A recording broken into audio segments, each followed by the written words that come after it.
Good afternoon. Yeah, so again, it's a great pleasure to give a start to such an important event that we are hosting at KC today. I will repeat very briefly what I just said. It's very symbolic that we are talking about EU integration and the EU perspective today, as just recently we and the whole world and Europe celebrated Europe's Day. In Ukraine, it's a very long-standing tradition already for years. And also we have good news. KSC was nominated and shortlisted in the category of leadership in European integration by House of Europe. And last week we were there present at the nomination ceremony. And this was important acknowledgement of our efforts to strengthen European profile of Ukraine and also to support Ukraine's path to EU integration and accession.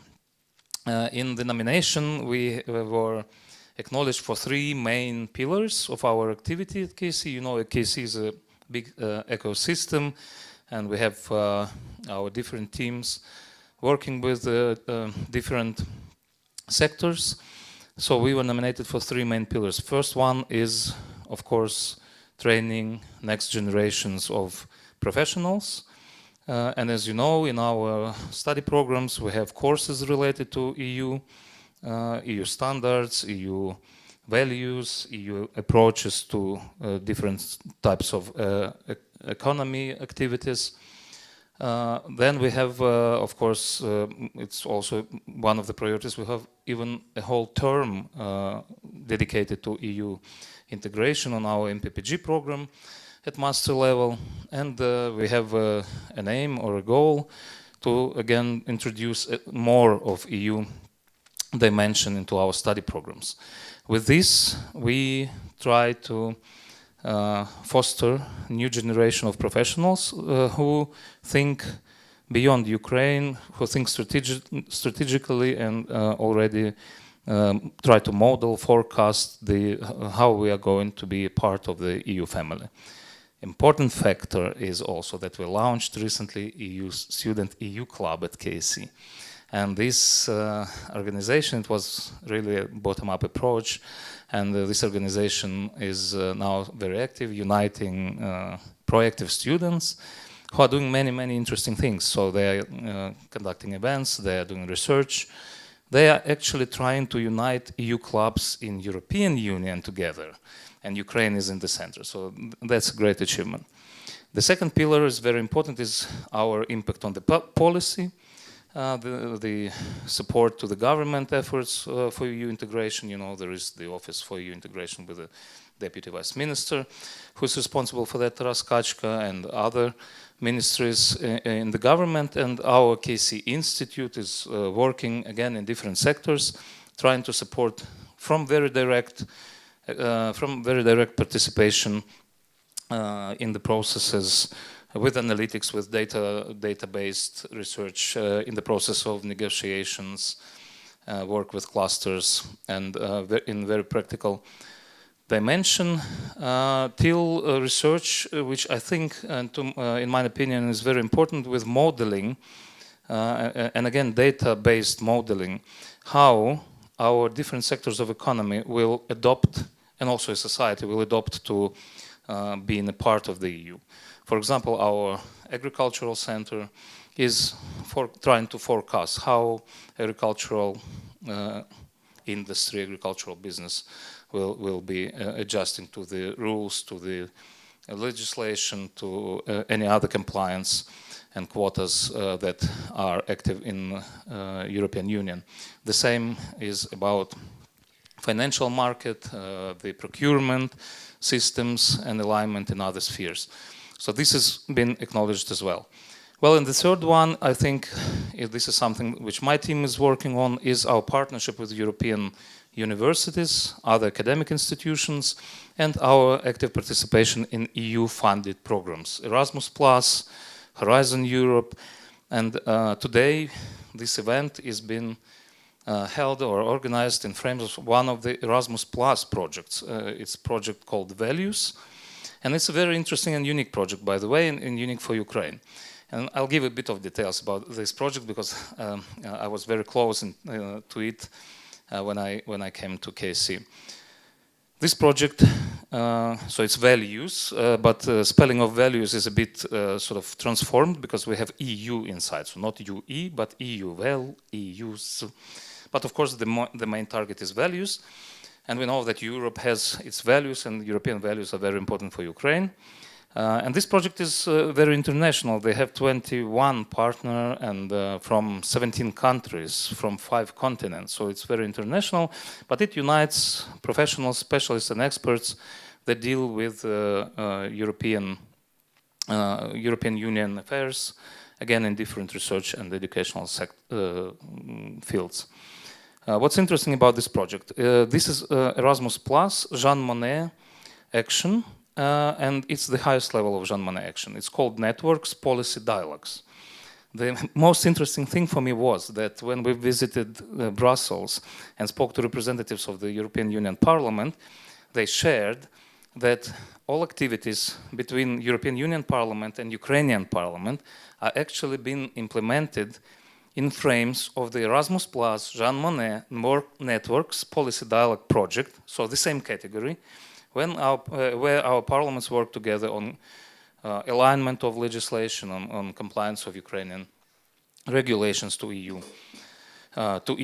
regulations. So we have a very distinguished project of the very high category.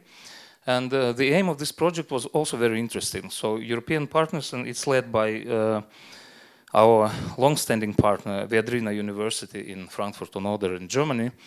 They actually questioned a very important issue.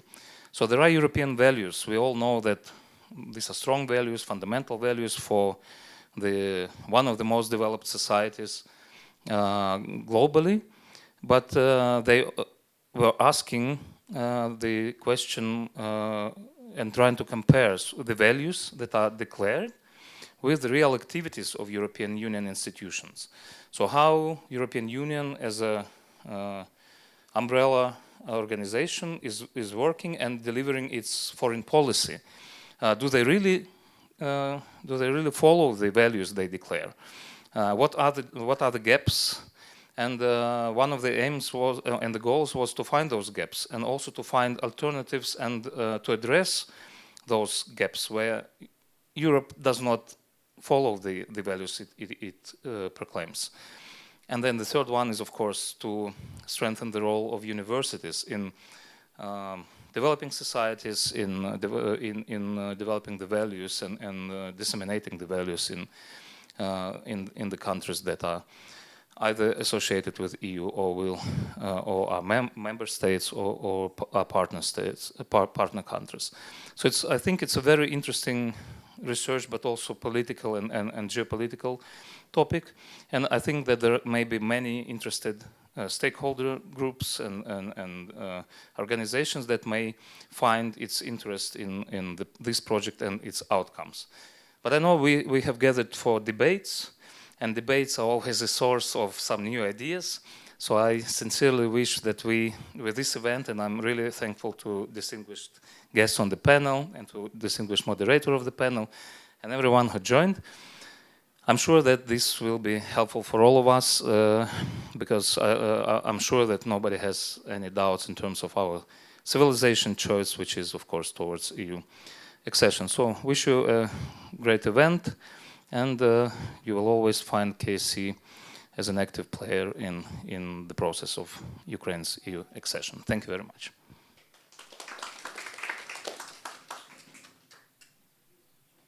I'm passing the microphone to Ivan. Well, I do believe we should start with the online participants, don't we? Yes. Maryna Rabinovych is our researcher of REDEMOS project. And now Maryna with us. I believe this was the passing of a mic to me, because now I can see myself on the screen here. And my name is Maryna Rabinovych. I'm an assistant professor at Kyiv School of Economics, and I've been the coordinator of REDEMOS Horizon Europe project that is also focusing on the European Union, and it has been focusing on EU democracy promotion and EU-Ukraine relations as a part of it. And today my task would be to provide some input based on what we have done in terms of REDEMOS that has been taking place at Kyiv School of Economics between 2022 and 2025.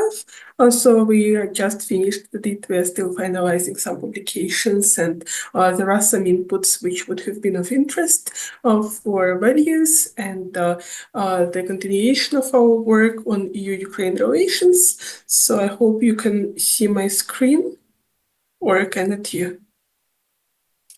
Okay, you can. I see that you can. And first of all, I'll highlight what we have been doing specifically, because there is a big consortium and we have been part just of two work packages. One has been focusing on international EU and member states funding for democracy support in the Eastern neighborhood. So our task has been to collect and analyze the whole possible data on international EU and member states funding for democracy and adjacent concepts such as human rights, gender equality, rule of law, and good governance. And we have also explored the discourses, narratives, and perceptions of EU democracy support in the Eastern neighborhood, mainly focused on Ukraine, while our partners from different countries in the neighborhood, for example, Georgia, Armenia, have been focusing on discourses and narratives of EU's democracy promotion in these respective countries. So when it comes to EU democracy funding, I think we could have talked years about it, because we have assembled a huge database with over 1,000 entries about the EU-funded projects in the Eastern neighborhood, including in Ukraine.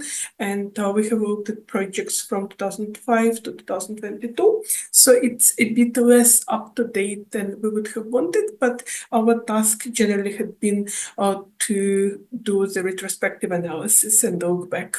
So what we found has been that Ukraine has been the largest recipient of EU democracy funding. If we don't count the EU mission for Georgia, it's a big question whether such a mission should be included in EU democracy funding.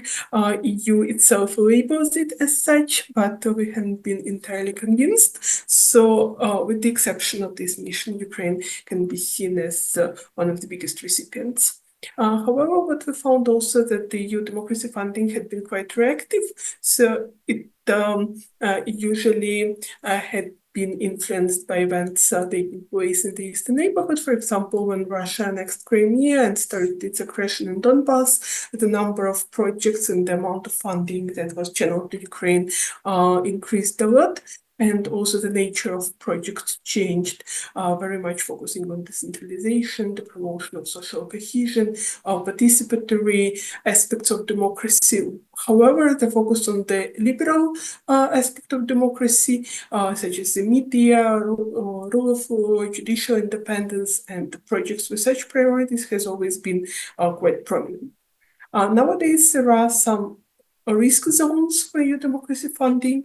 For example, we have seen that there has been quite a division of labor between different donors, especially between the US, that used to be, as you might know, the biggest donor in Ukraine for a while, and the EU. And the US has funded a lot of participatory activities for civil society, for media. So they basically enable the participation of a broader range of stakeholders in democracy processes in Ukraine, also youth, for example.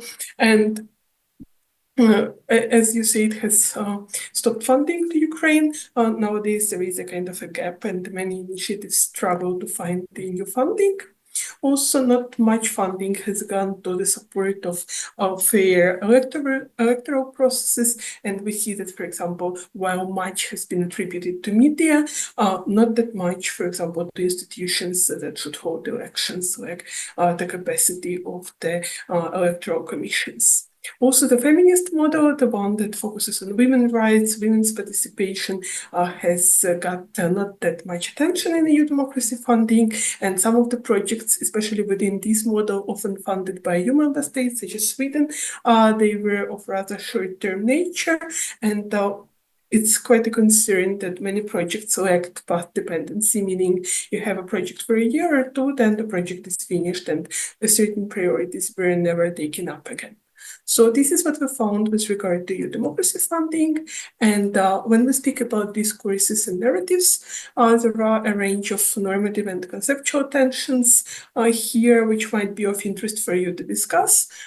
Those relate, for example, to the relevance of the EU's liberal model of democracy in the world full of security threats. So while for Ukraine, the model of democracy, the standing of democracy, especially amid the war, can be called existential, because democracy is central for Ukraine to continue resisting Russian aggression, to continue paving its path towards the EU. The EU is still very, very much focused on the traditional checks and balances, let's say, in the media as key aspects of democracy. Second tension, which we have been discussing a lot in the project, deals with whether there are any contradictions between the EU being a normative power, channeling democracy, human rights, rule of law, and so on, and its geopolitical aspirations. And some of scientific contributions to date have discussed whether there are any kind of compromises possible on norms in case geopolitics is at stake, because otherwise, also if the EU remains very technocratic, very focused on its specific benchmarks, then attaining its geopolitical aspirations becomes very challenging. And another tension, which is also can be labeled as normative, deals with the so-called iron cage of democracy. We analyzed a lot of documents that speak about democracy, both in EU institutions and those that have been produced in partner countries, including Ukraine. And what we see is that democracy language is used everywhere. It's often used superficially without, let's say, detailed backing, what specifically is meant, what kind of democracy model, which principles. And this creates a danger that partners use democracy as a buzzword, and then that this notion of democracy is not really elaborated. Or even worse, there could be a gap between what is meant by democracy and how democracy is understood in partner countries and how the EU understands democracy. And also, we have distinguished some asymmetries that deal with the possible hierarchy in the EU-Ukraine relations. And it has always been a question for EU and its promotion of norms, whether the partner countries are rather, let's say, passive recipients of what the EU feeds them, and if the EU doesn't want them to act in such a capacity, how else can the EU frame its relationship with partners and ensure that this is really a partnership rather than the top-down transfer of norms? So that's a classical challenge to discuss in this regard. And also it's the tension between whether the EU wants partners to have their conceptions of democracy and be fine with them, or it wants to be a kind of a normative hegemon, which says it's only us who know how democracy should look like. And this brings me very logically to the last point about the use of conditionality during the war. Also, conditionality is typically used for the EU by the EU when they say, okay, you should do these and those reforms in partner countries, and we will assess how you have complied with our benchmarks, indicators, and so on, and either give you money or give you some progress on the path towards EU accession. So conditionality is usually kind of a carrots and sticks approach. So the EU has been using it in Ukraine amid the war, and this brings again this logical question as to whether we speak about partnership, whether partnership is fine with conditionality, and it can be a part of this say partnership arrangement, or the EU should find some new approaches which would be less top-down and probably more take into account the conditions of war than the conditionality does. So with this, I come to the questions, and I have three discussion questions that could be brought up when we have the panel discussion. First of all, whether we can say that the war and Ukraine's overall experience changed our understanding of democracy in Europe. Is democracy understood differently than it used to before the war? Second, it's the question whether the EU is ready and it needs to adapt its own frameworks to the Ukrainian experience. This includes both substantial understanding of what democracy is, but also the procedural framings, such as the ones that relate to conditionality. And finally, it's the question whether the EU needs to change something with regard to democracy funding, because if it changes how it understands democracy or the procedures of promoting it, then a logical question is whether any new funding instruments or funding priorities are needed. Thank you.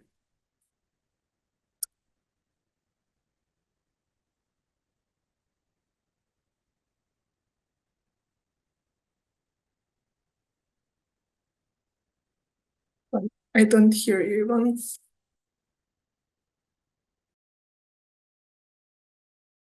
I have to introduce myself.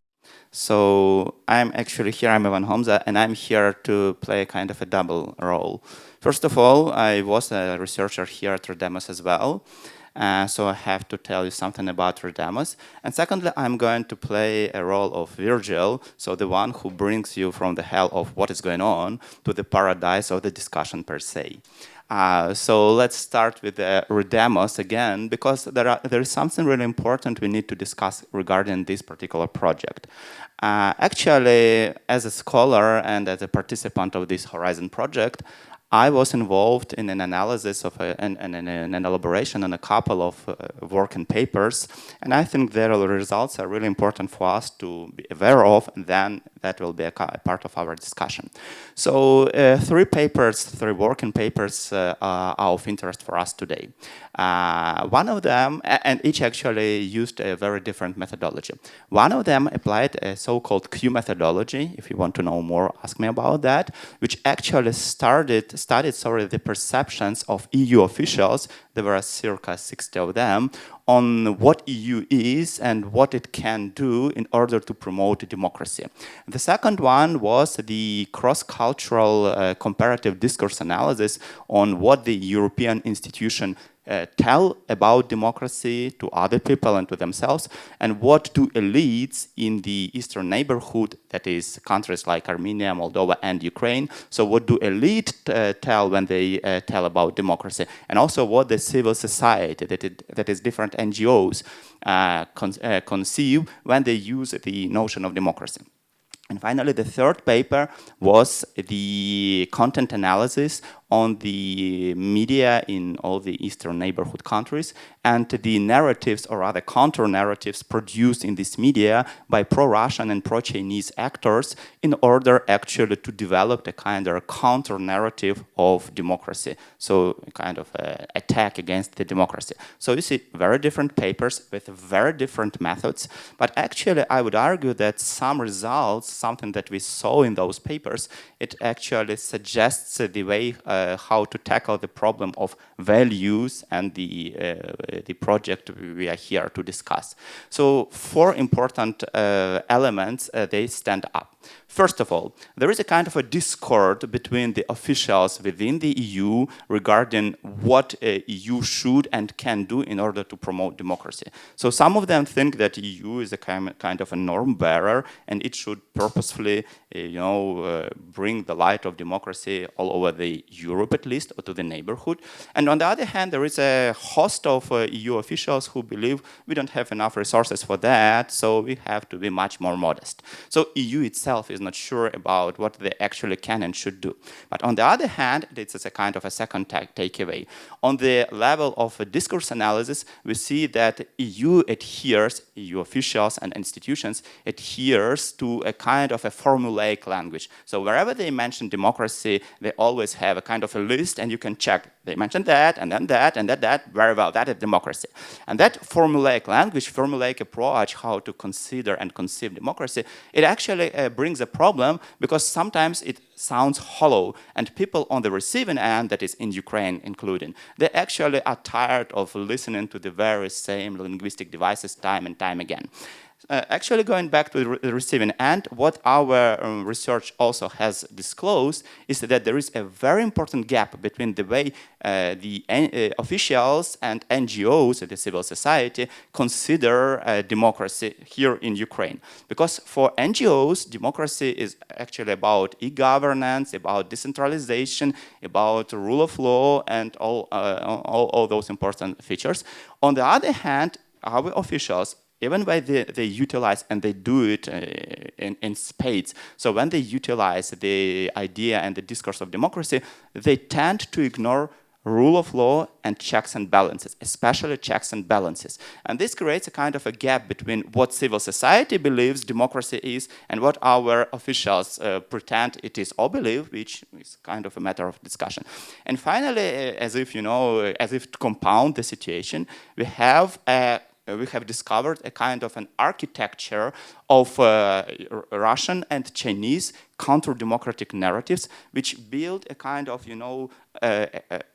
a whole structure, an overarching structure, which actually points to four important elements. First, Europe is a neo-colonial power. Second, they promote democracy as a device to, impose this power in the neighborhood. Third, Russia is an important alternative values provider. And fourth, those values provisions, they come also with security provisions by Russia.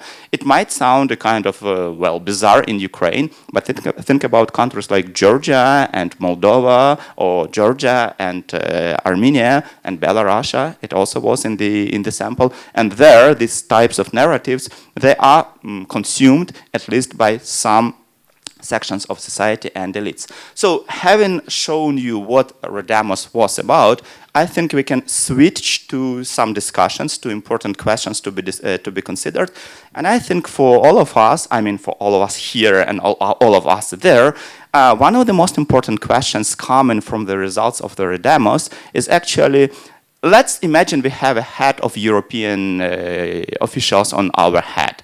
So let's imagine we try to understand who are the genuine pro-democratic actors in Ukraine and who are just those who simulate the discourse. So how can EU officials distinguish between pro-democratic actors and the simulacres? Who wants to start? Okay, who wants to start there? It is another $1 billion question. If we want the answer, we can patent it. I do agree, but on the other hand, we should try at least. Do you feel like? Sergei Zamidra, I represent the Ukrainian Association of Communities, and I will speak from this bottom level, from the community level. In our situation, what we really see is that European representatives are really understood the situation in Ukraine. What is the reality? That's why during the preparation, some document about Ukraine, some results, they every time consulting with association, not only with government, with some communities, and after that they prepare like a normal vision of Ukraine from one side.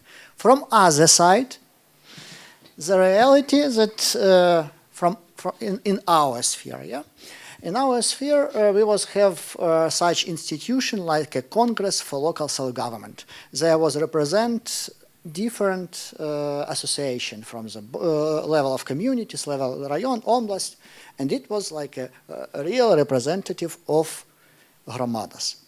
But in some time in Ukraine was organized Congress for Local Self-Government, but under the President of Ukraine.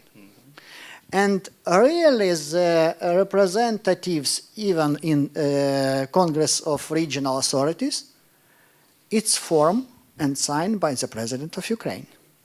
And a representative of this, it's also from the under the president of Ukraine. That's why totally from one side, European representative every time have this consultation with association, but reality we need to more work to be like have our own representatives because this problem. But how can we do it? I mean, practically, what steps are to be taken? First of all, we are take more very often take more part in different European events where we can have our own voice. It's not so clear have our voice here, but we use it this voice in the Brussels. Okay, okay. Thank you, Yulia. Yes. So actually, Sergei started speaking along the veins of what I've been thinking about. So this question has a theoretical dimension to it, but also a practical one. And what Sergei is talking about is performative democracy, right? We are pretending that something is a means to an end, to a participation, to engaging some actors, but it actually isn't. But what I thought about is that in Ukraine, it all kind of collided from the theoretical level because for us, several diverging notions became almost identical. Like pro-democratic means pro-European means pro-Ukrainian. And if we think about it, it should not necessarily be so in theory, but certain views, they come in clusters. If you think about somebody who is pro-Russian, they will be necessarily anti-vaxxers, they will be homophobic, they will be often misogynistic, and so on and so forth. So very often you can predict clusterization of views for a person. So from a practical point of view, you often see that people sharing same views on European integration, on the rule of law, on their attitude to Ukraine and its nationhood and sovereignty and territorial integrity, they're very often also sharing the pro-democratic views. But of course, like it's not 100% times the case, but very often it is so. Okay, so this clusterization, is it a kind of a good piece of good news or bad news? I don't think it necessarily requires classification as good or bad. It's just how it is. And again, we can imagine people who are pro-Ukrainian but not necessarily very democratic. Like, of course, we know there are like far-right movements or something like this, and they also won't be supporting like European integration that much. But at the same time, I think that for us, this link between democracy and EU is very prominent. That we always see that if somebody supports EU integration, they kind of have to support the main values on which the EU is built. And maybe if you ask somebody on the street, they won't be able to tell you with much distinction what these values are, but they would name something along the lines of, you know, welfare, social state, rule of law, equal rules, possibility to self-express without a risk of being beaten for the color of your hair or something like this. So I think people who are willing for Ukraine to join the EU, they should support European values and democracy in this very simplified, not theoretical, not highbrow academic sense of democracy. Well, that is precisely why I was asking about positive or possible negative sides of this, because as you mentioned it, and I totally agree, this clusterization is conjectural. I mean, yes, today being a pro-democratic and pro-Ukrainian, they kind of coincide. But once again, given these societal tensions, we can imagine and we can actually glimpse the coming of age of a certain pro-Ukrainian, anti-European, anti-democratic forces as well. So the point is, given this clusterization, this context that you have already alluded to, there are some practical ways to instrumentalize it, weaponize it. I mean, because being pro-European and pro-Western, pro-liberal is a kind of a given today. To weaponize what? To weaponize this particular clusterization. I mean, I can imagine a situation, for instance, you can present the foes, the enemies of Ukrainian, liberal Ukraine as retrogradic people and then maybe push your agenda further or maybe some other way. So I want us to be proactive and practical.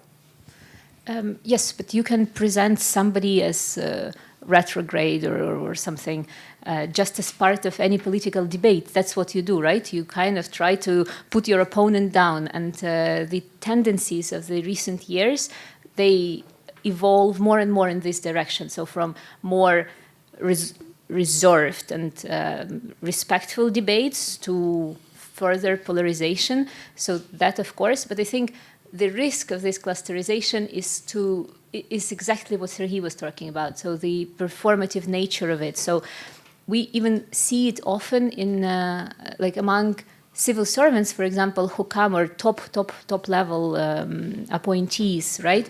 When they come from certain environment, like if they come from civil society, if they come from Western educated background, if they come from pro-European background, and we tend to see them as good guys. And when they mess up at their posts, and very often we see people supporting them based on their perception of their values and views, whereas being pro-European or, I don't know, Ukrainian speaking or Western educated doesn't guarantee that you are a good manager, that you won't be susceptible to corruption or something else. But that's, I think, a way of cognitive bias maybe for us, that we see that this necessarily means that this is either our person or not a person of our circle. Well, but maybe let me not monopolize the discussion. A kind of a cross-national comparison, we have the very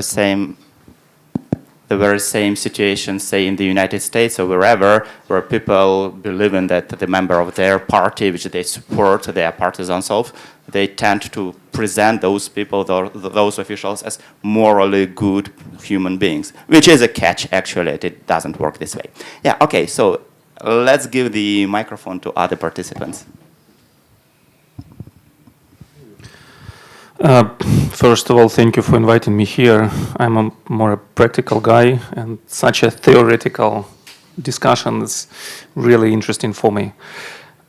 Firstly, I probably try to answer your question directly, how to distinguish EU and democracy promoters from other, let's call them bad guys. Not bad guys, but Not pretenders. Pretenders, simulacres. And then I have a really, I think, important question to the whole research.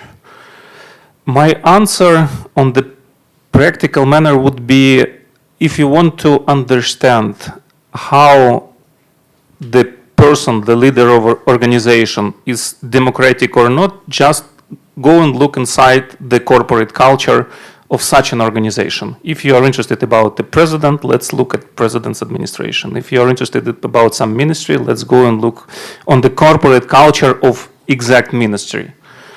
If the relations there are without dignity, very hierarchical, and very from the top down, we call it tone at the top, I don't believe that such a leader could be very authoritarian in his own organization and be very democratic in pursuing democracy at the country. I don't know if such a practical, very primitive approach suits your question, but I would do that way. Just look at concrete people, how they organize the world around them and their organizations around them. Just a brief remark before going to the question you are going to ask, because there is a question I noticed. It is a possible solution, but it would demand plenty of costs. I mean, just imagine a European Union sending their officials to some organizations, mid and high-level organizations, to check the internal machinery of that. Well, They might try, but they will need money for this. You can do any, how to call it in industry, 160 around stakeholders survey, not to go too deep inside, just to understand what is the mood inside inside this or that organization. I have a question to the whole research. The REDEMOS research, Probably. if I can answer. Did you count security issues in the peculiarities of Ukrainian democracy? Because democracy inside the war, it's probably not classical, usual democracy. And in that kind of view, all other discussions could be shifted to this or that way. Because when the country is in the war, we are naturally more authoritarian. You cannot be very democratic inside the army on the front line. Nobody will vote who should die today or tomorrow. And naturally, this is a very authoritarian hierarchy and way of life. How to сумістити? Combine. Thank you. Combine it with the democracy and democratic values. Well, I'll start with the second part of your question, because actually I might not agree with this, because I would argue that different armies, different military organizations are organized differently. Some can actually manifest a high level of democratization, let's put it that way. Just to give an example, think about a situation when some subaltern officers and their opinions are taken into account. That will be a kind of a more, quote-unquote, democratic army than the one where the lieutenant is to be obeyed by his NCOs. So there are some differences even within different armies, and it's another discussion on why they emerge. But I think more important here is the first part of your question, because actually, yeah, I did a kind of a disfavor to REDEMOS project. I had only a couple of minutes, and I had to present you several different papers, and those are only a fraction of what REDEMOS was actually doing. But yes, in our paper on comparative discourses, we actually find a very interesting, it is a finding of this paper, that the discourse on democracy in Ukraine was marked after 2022 naturally by a very acute secularization, because unlike the discourse on democracy in the European Union, where if and when they treat security-related issues, it is something like, well, democracies tend to produce inter-societal reconciliation. In Ukraine, democracy is tightly related in discourses to the issues of security, and the idea is that actually international security in foreign relations is also something that democracy should be able to bring. So it is a kind of an innovation on the discourse in the discourses on democracy that I've seen in Ukraine, and this was made manifest, was displayed both by civil society and the official discourses. So they aligned here in this respect. Once again, it is not a direct answer to your question, but I think it is an answer still, because it shows how the war, how it actually changed or is still changing the vision of democracy. Okay, and finally? Well, I would like to mention that first I agree with like a lot of points that basically Yulia mentioned. Like both from actually both like practical aspects and theory. And since you mentioned the American experience, which actually I studied and I continue to do so, I would like to say that when thinking about democracy promotion and values that this phrase is offering, or like what kind of aspects we should be thinking of, the American experience actually has taught us that it cannot be the same over like 15 years or 10 years. And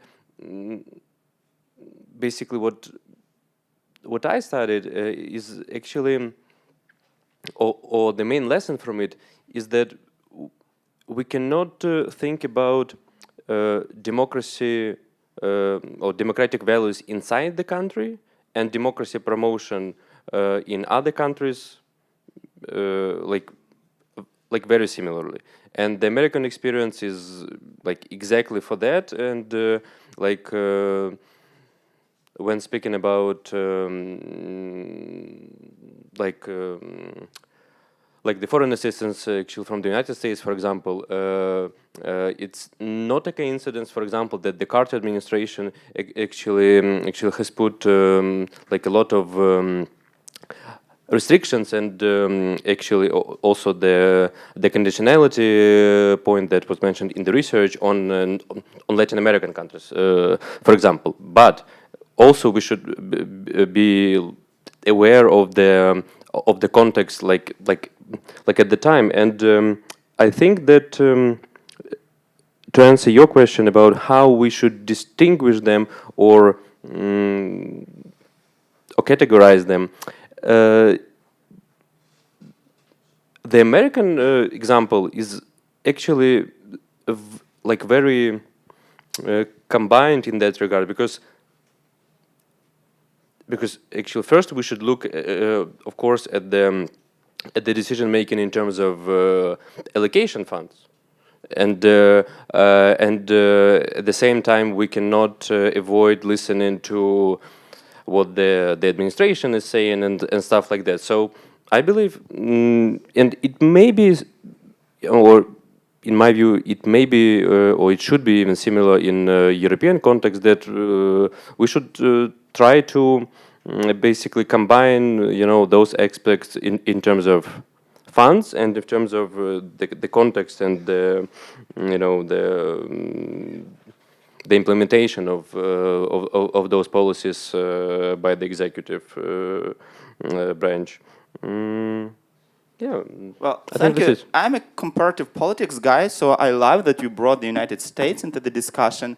Just for the sake of furthering this discussion, I want to remind us, that, our audience, let's put it that way, that at some points of time the United States were actually using non-democratic means to promote democracy. Just don't forget, they paid money via the CIA to Liberal Democratic Party of Japan, so to ensure that it will be the winner during several elections. And they did the very same trick with the Christian Democrats in Italy. I mean, so they put plenty of money to, make them the biggest beast in the jungle, hoping that that beast wouldn't become the dragon who will devour the nascent democracy. So yeah, it might be a solution, but I don't think that, we are going to love it. Still, as you have, each of you tried to be a practically minded person, answering a very practical question. I really grateful for that. Here I want to make a kind of a stop, a pause. I have plenty of questions in my sleeve, but maybe people from sitting there want to ask us something. Maybe they found something in our discussion, something of value. You do recall I am the Virgil trying to bring you to the paradise. So is there anything you want to discuss? Please join us. Yeah? Vladislava. Am I right? Is it Vladislava? Yeah.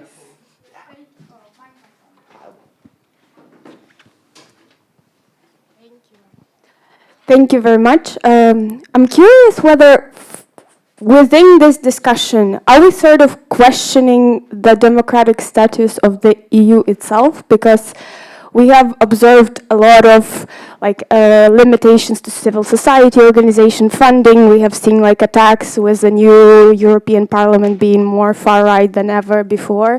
So could we consider that, in fact, it's whether we check the boxes that the way EU views democracy that determines whether we are implementing real democracy in Ukraine? Because, as you mentioned, there are so many discrepancies in the perception within Ukraine, outside of Ukraine, within the EU officials. So are we bringing sort of the critical lens on the democratic process within the EU itself as this normative power, and whether it still remains so? I know it's not very maybe good for the project itself, but this is a big question now. Well, first of all, I saw this comment, maybe not from you, but I saw this comment, and it is a very important, facet of this discussion. To do the justice to REDEMOS project, well, it was not dealing with this particular type of the question. Don't forget, this is a kind of a longitudinal study that started, its like time framework is between 2007 and 2022, something like that. And then when actually we were implemented in this, because as any Horizon project, it was designed, it started in 2022, so it was designed even prior, and then the war came. And we here in Ukraine, like the research part of Ukraine from Kyiv School of Economics, we were pushing, okay, let's bring 2023, 24, 27, 26 into the discussion as well, because so much of importance has already occurred. But no, that particular and a very important issue is ignored by the REDEMOS project. But it means we can actually discuss it right now. So I'll try to make it a little bit more concise, and then you give me a cue whether it is okay, whether I have not changed it. And if it is, I'll pass the microphone to all the participants. So the question is whether the European Union still can maintain its image of the pro-democratic champion given the dynamics of the far right and other, let's put it this way, illiberal fringes seen, or maybe even mainstreams seen in the EU, like European Parliament, and individual members. Is it the question? Thank you. Brilliant. Okay. Julia? Yeah, thank you. It's a great question and very much of a rabbit hole of a question. You can have, I don't know, a PhD written on this topic. And I guess it raises several important things. So first is the question of trust, because this is what we are witnessing across the world, and it's relevant both to the EU and the US, which Vlad has already brought into the discussion. So when we see them as champions, we kind of miss many instances in which they both do not behave very democratically. And when we are talking about the US, it's not only financing some candidates, some parties to reach power, it's also overthrowing democratically elected governments. So I think one thing is that there is no such thing as an ideal democracy whom we can put, in this measurement chamber in Paris and say that this is an ideal state of it. So everybody is just either doing a little bit better or worse, and we can only assess at a given point in time how a country, a bloc, or a politician behaves, and so on. Speaking about far right and whether it's also kind of a pushback that I wanted to give to Ivan's earlier question about whether we actually have to distinguish who is democratic enough and who is not, as long as an organization or a country does not violate either internal laws or international law and maintains the overall norms and rules of cooperation, coexistence. Maybe to some degree this is just a normal margin of deviation. Okay, somebody is against migrants. This is policy debate rather than anything else, as long as this person is not calling for some illegal actions against the migrants. And I think I'll assume we are all belonging to this, our pro-liberal, pro-democratic camp. We are losing this opportunity, this ability to disagree and accept that some people don't agree with us. And many things are just happening within the margins of a normal policy debate.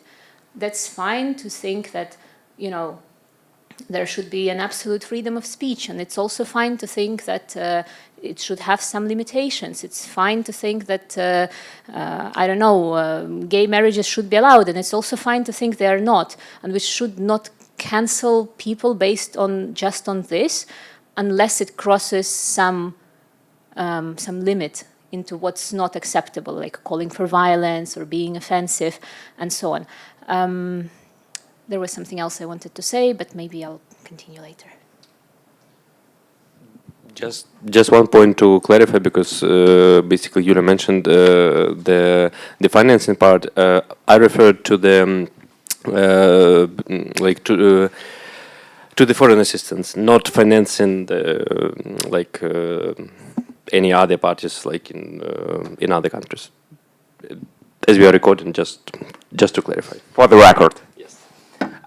Well, I think I'll once again try to do justice to the REDEMOS project, because one of interesting findings, you see, now I'm taking out the findings out of my sleeve, so was that officials all over the eastern neighborhood, they are caught in the what we call the iron cage of pro-democratic discourse, that actually they are forced at least to pay, lip service to democracy, and then when they do this, they actually create some expectations within the society, the civil society, via the NGOs, actually push them and pull them further to actually deliver what they promised. So in this respect, it might be actually, the fool's errand, that effort to distinguish between real pro-democratic actors and simulacres. Julia? I remembered what I wanted to say. Yeah, okay, yeah.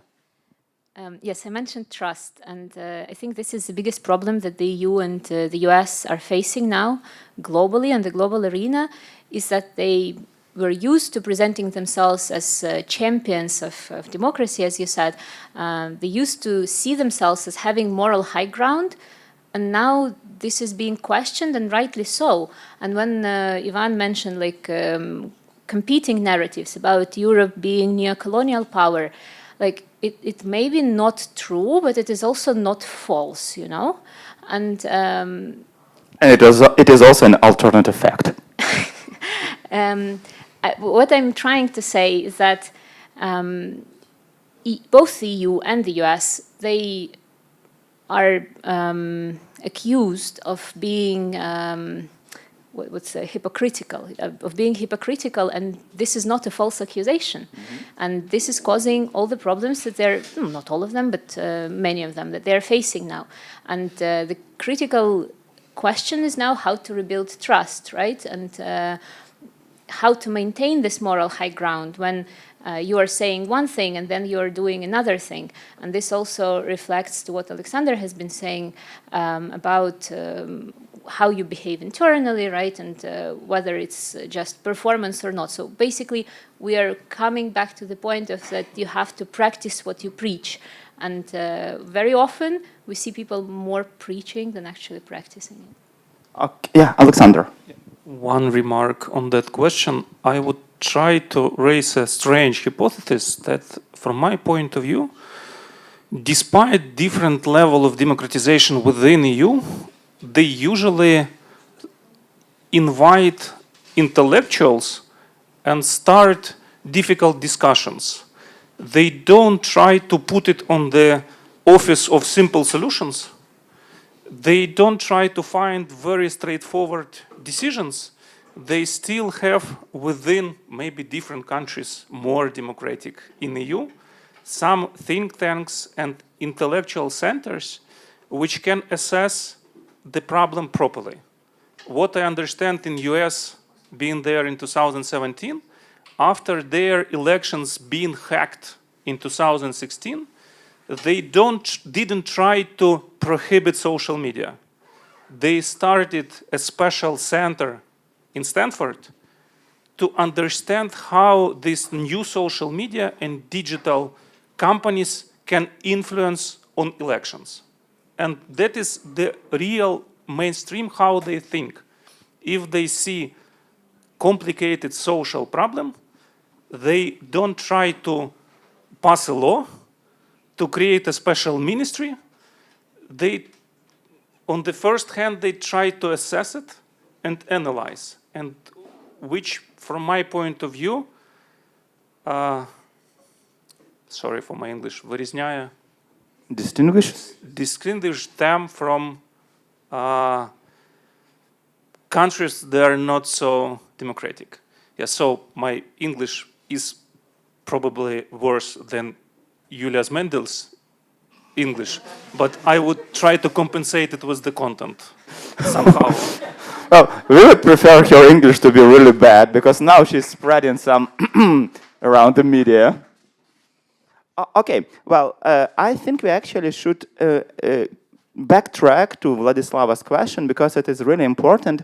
Another important issue there was about the illiberal drift in the, not the European institutions like European Parliament, but the individual members. So is this something to be worried about, or just as Julia put it, not Mendel, but our Julia, well, if majority prefers to do X, then we have to agree even this doing X actually means to ban Muslims from the country.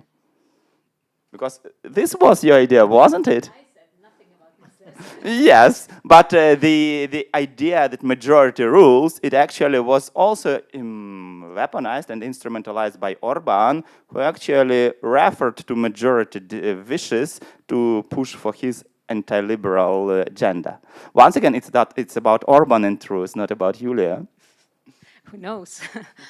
So, should we be worried and concerned about the illiberal drifts in individual members of the European Union? I think to a degree, but then we've been just discussing recently back home that in Romania, a democratic pro-European government has collapsed and committed a kind of a suicide. yes, but the question is, should we be worried? And I was like, you know, with 27 member states, elections are coming more or less every half a year, and every time there is a chance that some new Orban is coming to power, and we just can't have all this mental resources to worry about each illiberal drift. So, of course, it sometimes comes in sequences, in cycles, swinging to the right, to the left, and I think it's generally fine.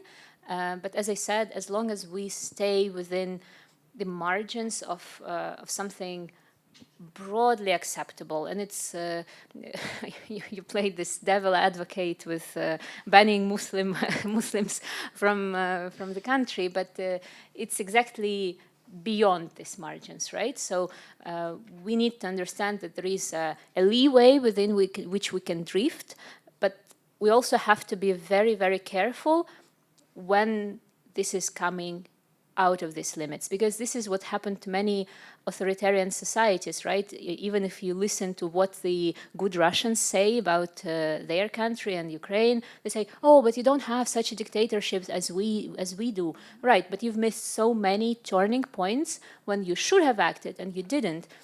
And of course, it's this very famous story about boiling a frog, right? If you put it into boiling water, it will jump out and you won't be able to do anything to it. But if you just start heating up the water gradually, it won't notice a point at which it's too late. So this is a trick for every democratic society, how to allow enough freedom to remain democratic and not too restrictive on your own citizens, right? And at the same time, not to be too meek as to lose to the bad guys, because this is also what the authoritarian powers expect to see, right? They say, oh, but you are democratic, how can you ban a party? Or Russia Today. Or Russia Today, how can you? It's freedom of speech, it's your value, you're hypocritical. But, sorry, I'm a lawyer by training, so there was a very good and prominent case in the European Court of Human Rights when they argued for the banning of some pro-Russian party in one of the Baltic states. And basically, the ECTHR brought up this concept of democracy capable of defending itself. So, in a way, we have to balance force, but benign force, right? Able to protect our interests, our values, something that is dear to us, with allowing also more of a fluctuation, right? And this is difficult, of course, and it's not ideal at the time, but this is, as Alexander also said, that we need to see how lost the track of my thought again. But yeah, I'll pass the microphone. Well, thank you. Just to recapture, there was a very important idea, and a kind of an optimistic one from Julia, that, well, with 27 members of the European Union, you're going to have elections every couple of months. And sometimes people in those countries, they tend to vote in a way we don't feel like secure and don't like. Still have to deal with this. Otherwise, asylum is nearby. Okay, so yeah, Mr. Farquhar.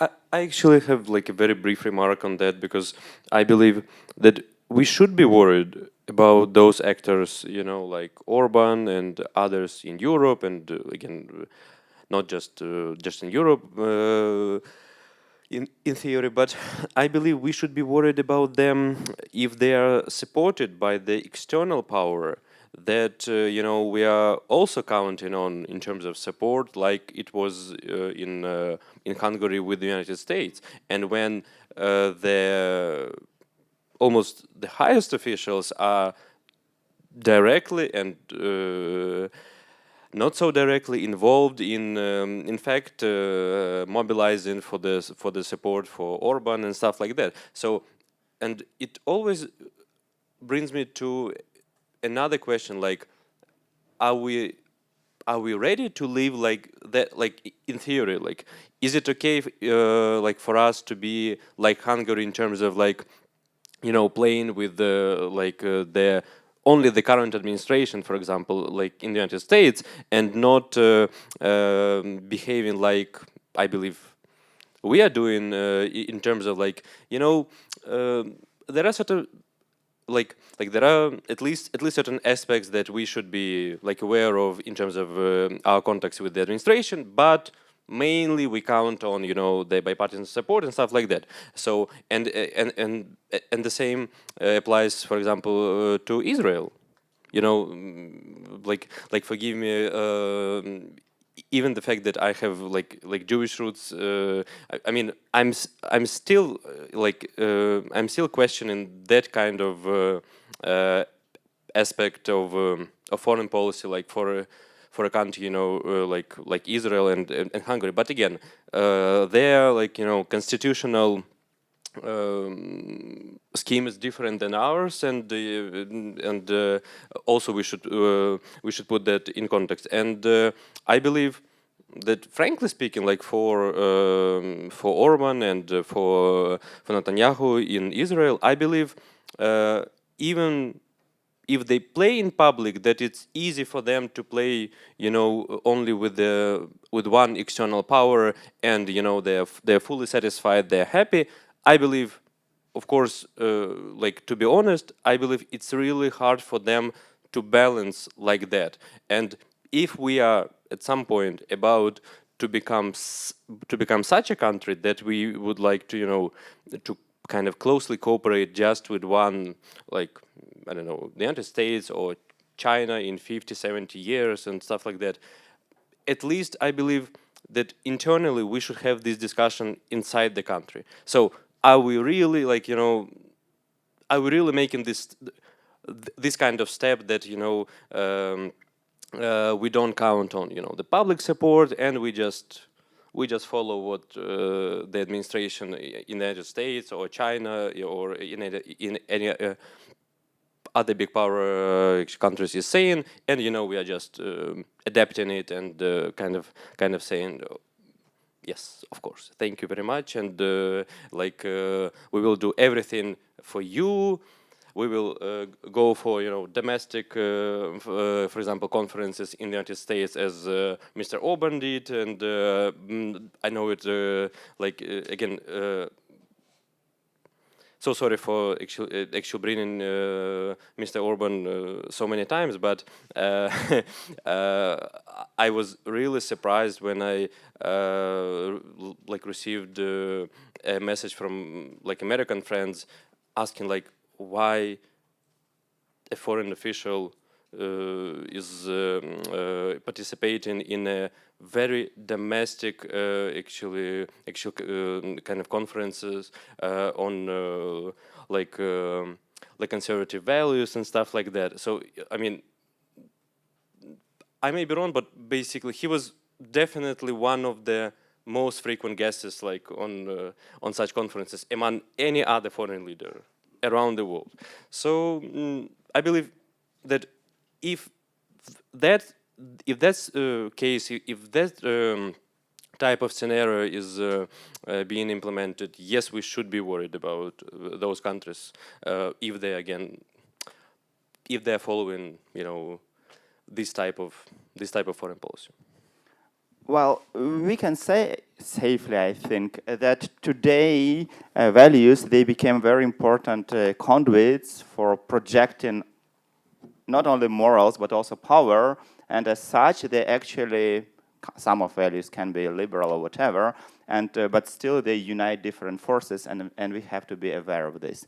But since Vladislava, she made this great job asking a very important question, I think we should continue with engaging the audience. So people, ladies and gentlemen, do you feel like asking us anything else? Maybe bringing something to the discussion? Not really. Well, I have some. I can ask the question instead of them. Shall we ask them? Okay, of course. Please. Nothing about democracy. No democracy in this room. I have two questions to the research and the REDEMOS project. The first one, you analyze the values, as I understand, is security or basic military defense was named as a value from European officials or any other audiences that you ask? Okay, it works. So first of all, don't forget, don't be confused. Here we are actually discussing two different projects.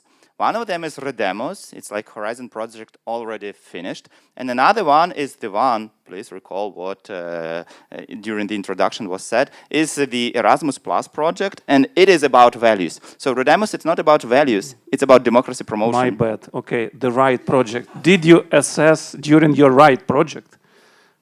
My question. What is security is a value? Well, not really, because REDEMOS was not about value. And what is about value, I am not here to tell you, because I mean, I'm not involved in that project. Sorry. Isn't it so complicated? Yeah, I know. But you have two questions. Yes. Maybe I have some luck Another with the second one. I'm not sure, is it correct to the right project?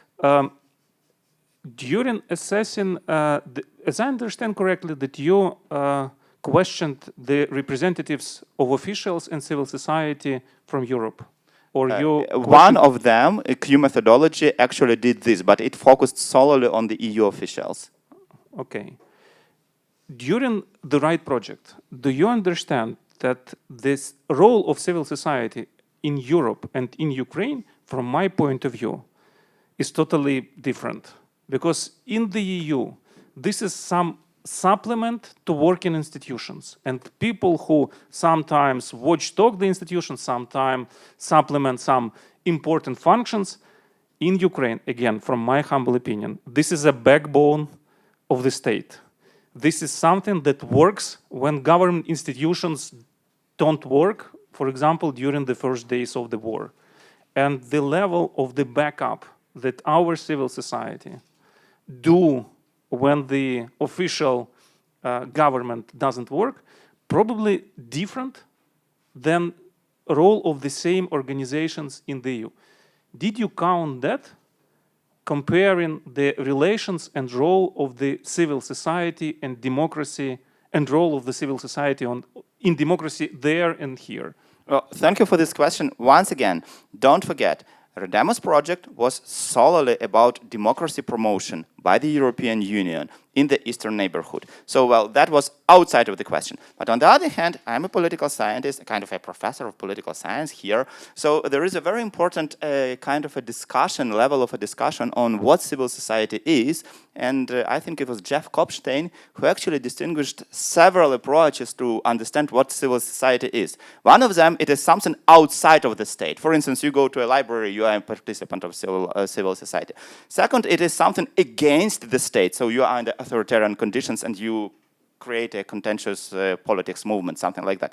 Third, it is something that helps to the state when it fails. And I would say that actually, I do agree with your question. Nowadays in Ukraine, one of the understanding of what civil society is and what it is for is more important than that which is more important in the European Union. For us, it is something like the safety net for the state which fails, and for them it is something like in cooperation with the state. This is another domain, another way to conceptualize civil society. So yeah, here we differ, but it was not grasped by REDEMOS. But by the science, political science, yes. Let somebody else try to ask the right question to the right project. According all policies. I mean, those are right questions, aren't they? But just maybe asked to the wrong person.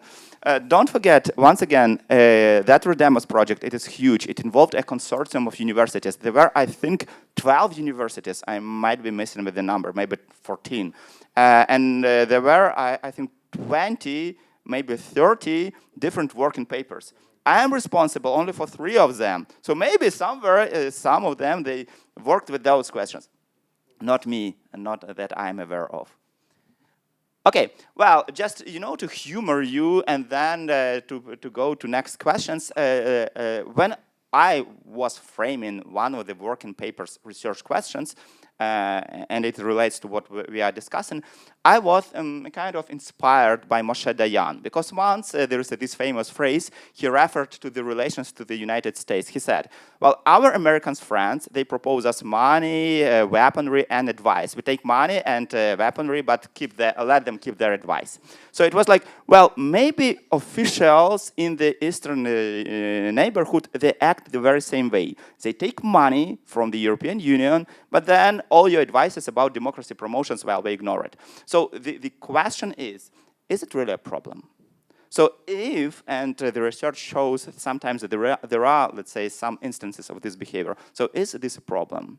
Taking money from the European Union that are meant, you know, to promote democracy and then do something else. Is it a challenge here in Ukraine?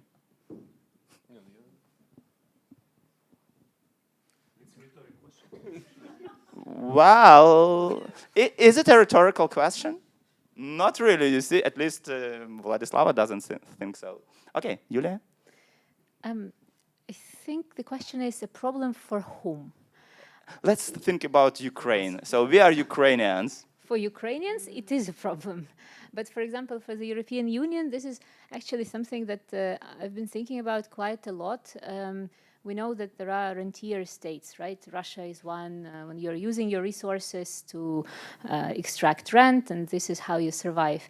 But in case of Ukraine, the risk is that we can become a security rent state. When, in order to keep Russia at bay, we will be paid handsome sums of money just to continue doing what we are doing, to keep Russian forces outside of, I don't know, Warsaw or Narva or whatever, without much regard to how we actually doing internally. And as of now, it's more or less of a balance, but from the point of view of other candidate states, and I've been told this by colleagues from Western Balkans, for example, so they think that the EU is pampering with us, saying that they allow you too much. They allow you to behave in ways we are not allowed to behave. And of course, this is explained by the war, but here it's again the question of where is this line of what's a reasonable, how do you call it, like a reasonable, not amendment, but yeah, like a reasonable way to deal with the country in the difficult circumstances, and you can't demand the same as a fully prosperous, safe country. But also, yeah, where is this line when it crosses into just paying us for security and not caring of what happens here with democracy, with the rule of law, with all the reforms, and it's probably the role of civil society to take care of that. But also, actually, a sort of a question that, or food for thought that I wanted to bring up is why these pretenders even appear. Because if we talk about Russia or China, they still pretend they are democratic, right? They pretend to have elections. They pretend to care about the rule of law. It's not clear why they do this. Why they just come out and say, you know, I'm the Tsar of Moscow. I'm doing what I want because this is my country. We are a great power. All the rhetoric they are using, but they're still quoting it with these values that they do not share. And you can say that it's maybe partly because they want to receive, I don't know, respect or buy-in from other democratic countries. But if we take a look at how the world looks like, the majority of countries are not democratic. And the majority of countries are also, well, at least they proclaim to be irritated by this liberal stance of the Western powers. So the question is, what is the value of democracy that even the non-democratic actors still profess to, to at least perform it? Well, I'll answer, and my answer will be dark, because yes, the majority of countries are not democratic, but most of wealthy countries are democratic. And I would argue that the rhetorical and sometimes behavioral tribute paid to democracy is the result. It's actually, first of all, it's a relic. It's a relic of economic might that used to be concentrated in the liberal world. And now we're actually going to have some problems, because Belt and Roads and other initiatives, they show that non-democratic countries having pumped up their economic might, they are going to serve, as we call it in political science, the Black Knights, that is the actors who promote autocracy for the sake of autocracy and their own domestic policies. So the point is, I think we saw the 1990s and the early 2000s, and that is the time when autocracies pretended to be democratic. It is going to pass away. Well, so sorry for being pessimistic. Yeah. So I would like to add, to what Yulia has been saying, but to answer also Ivan's question, I believe we shouldn't respond to the question like, is it okay to keep money and avoid paying attention to the pieces of advice that is given? It's like what it happens.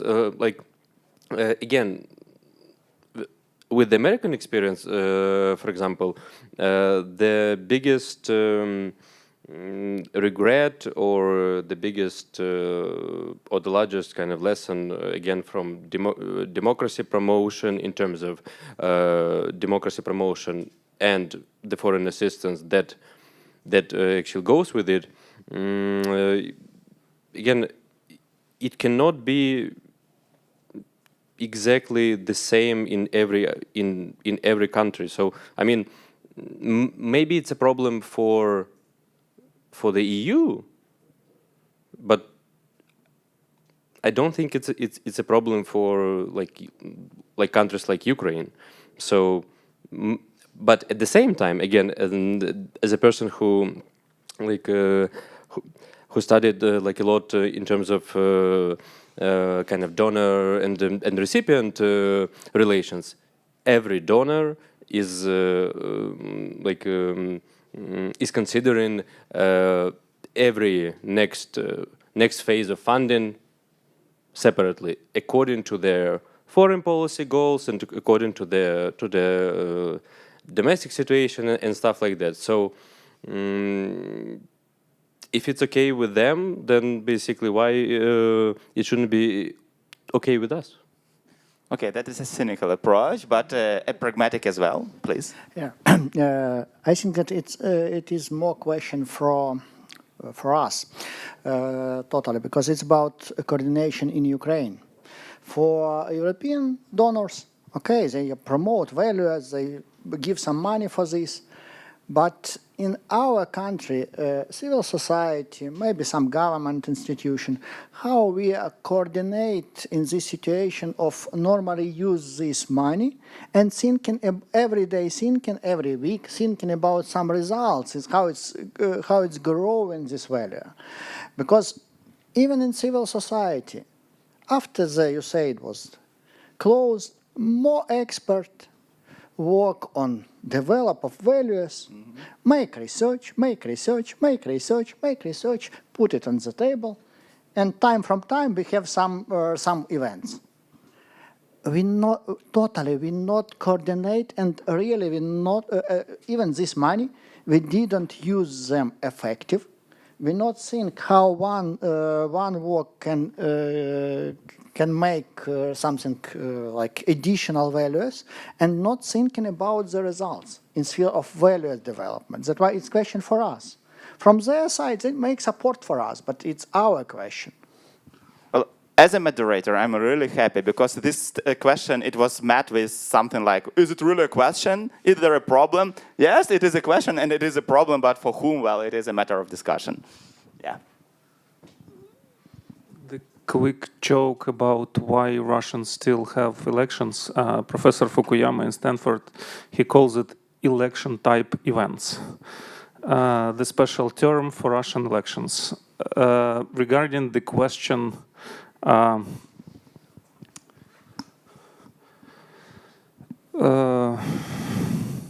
my bad English, and how to formulate it. Можем перейти на українську, ні? As I understand, the people in online, and this is a very important project, I still can't understand which one. The safe answer, both of them. The question, do we still should follow the advice receiving all the money? Obvious answer probably will be depending on the context and what is an advice, because Europeans usually provide their advice as a framework, as basic principles. Our lawyers, with all my respect to Ukrainian lawyers, they implement it literally in every law, in every provision, with this enforcement smell. That's why, again, I was very close to anti-corruption system, and we understand that they really experiment on us, because no country in the world have so wide and big anti-corruption system. And thank God right now we see NABU's work with all this Mindich Gate, and this is amazing. On the other side, we understand that so big and enforcing anti-corruption system sometimes doesn't allow us to invite good top managers from the corporate world on government positions, because nobody wants to become PEP immediately with all the declarations, etc., etc. So again, we as a nation, as a society, should assess which advices we want to take, or which one to politely reject. Politely reject, forget the word. I really like the famous book, if I'm not wrong, Yulia's husband is another fan of this book, Building State Capability. And one of the main advice there for all international advisors, look for local implementers.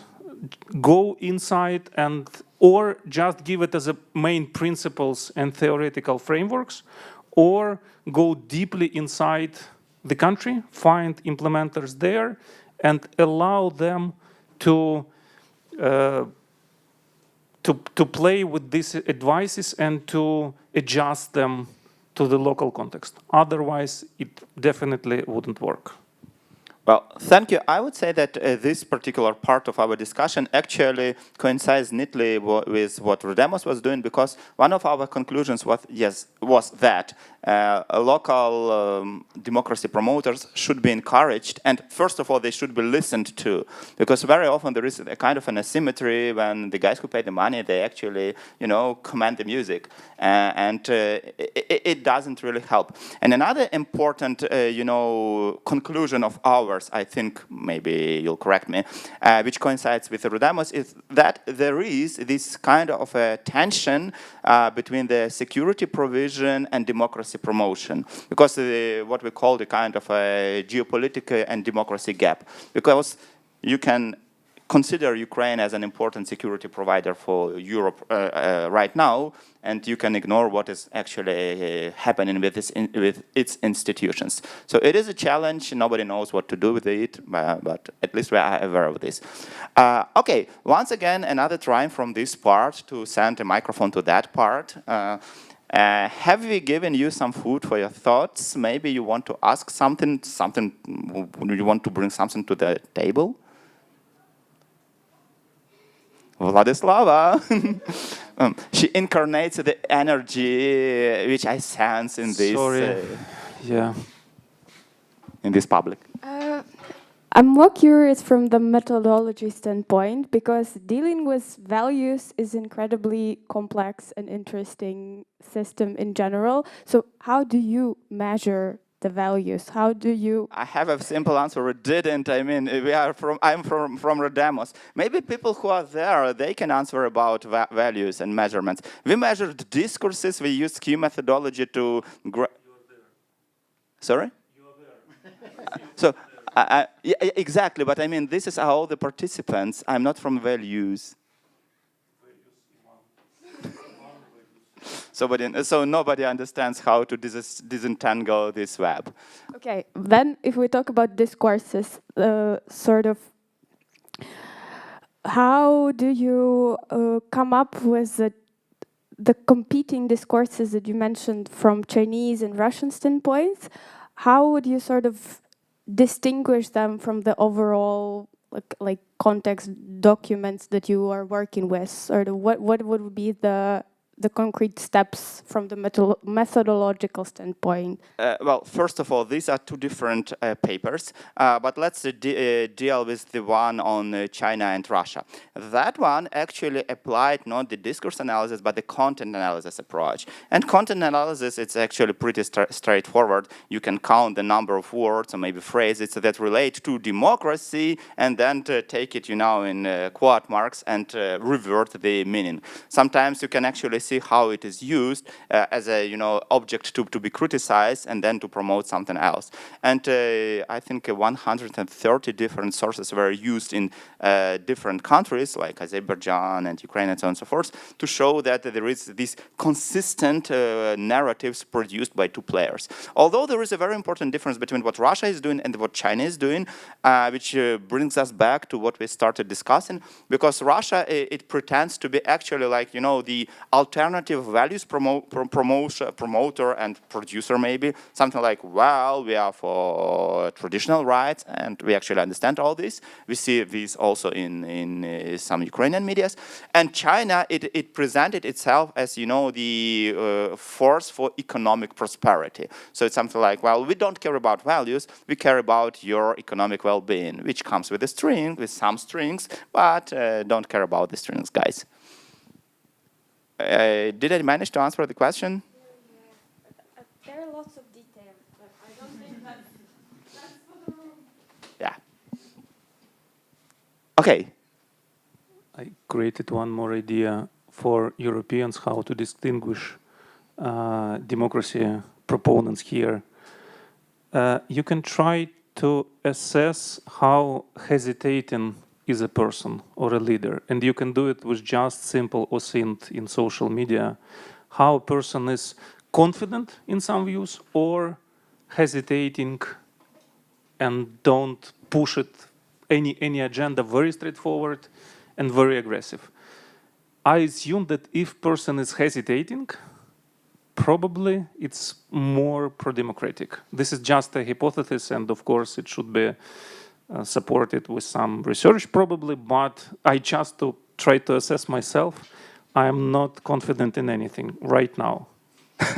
Well, actually, the technical problem and methodological problem with this approach is that we know for sure in political science, not in REDEMOS, in political science that democracies, the public, tend to vote for confident leaders. So if you consider the officials and the guys and girls who take the microphone and dominate the agenda, they tend to be more actually self-assuring. So directly the opposite, I understand, but they try to assess civil society representatives, or I understand it wrong? Well, once again, we don't have data on this, but I think that the talkers and the walkers from the civil society, when they deal with donors and present their achievements, they tend to be very, self-assured as well. Something like, we achieved this and we did that, and we are going to provide even more if you give them some money. So I think you are going to have negative. Okay. I'm thinking further. Okay. Well, Actually, I would say that we have run out of our time. I mean, it is actually the end of the discussion. And moreover, you can recall I promised to be a Virgil, and Virgil, he disappears by the end of the journey. So it's actually time for me to say thank you for this discussion, to grab my rucksack and to run away, actually to, stumble away. So there is another participant who is there on the web. I think this is Dmitro, and Dmitro is going to conclude this part of the discussion. I can once again say thank you for your input. It was a very important and fruitful discussion.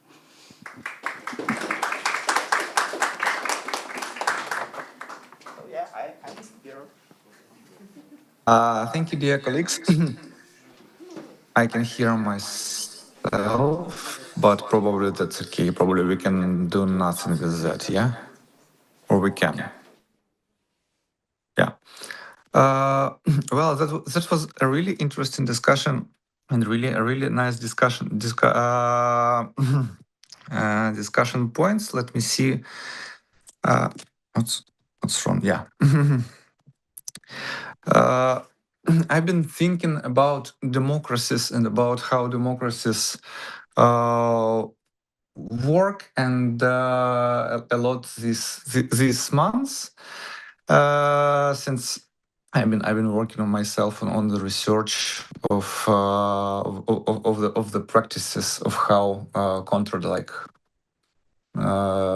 defense. Sorry for distracting myself a bit back to my area, but how the practices of ensuring counter disinformation activities work in Europe and in Ukraine, for instance. And I had a lot of discussions with people who operate in this area in Europe and in Ukraine, and comparing how people treat democracies, how democracy is functional, and to what extent it is functional in Ukraine and in Europe, are considered Ukrainian allies. And similarly, as for Alexander's point, I'm not sure that I can agree that all that organizational culture in the ministry or elsewhere is something which absolutely defines if you can do if you can promote democracy. So can we promote democracy with undemocratic means? Yeah, and does this phrase like that the good must have, in Ukrainian it's that добро має бути з кулаками, but I'm trying to correctly translate it, that the good must be able to defend itself. I think this point is rather valid. So I'm not sure that what I just said was a good summary. Yeah, and maybe it was I went and I distracted myself and went to a bit different area when talking about it, but still, thank you all for discussions, and thank you all for sharing your points. Yeah.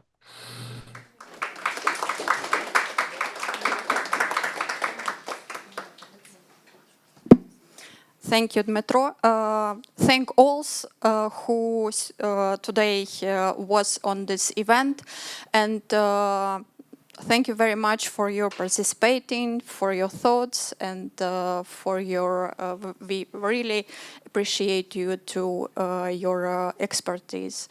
I mean, our experts and your participating and interest for these topics on the side of students and colleagues.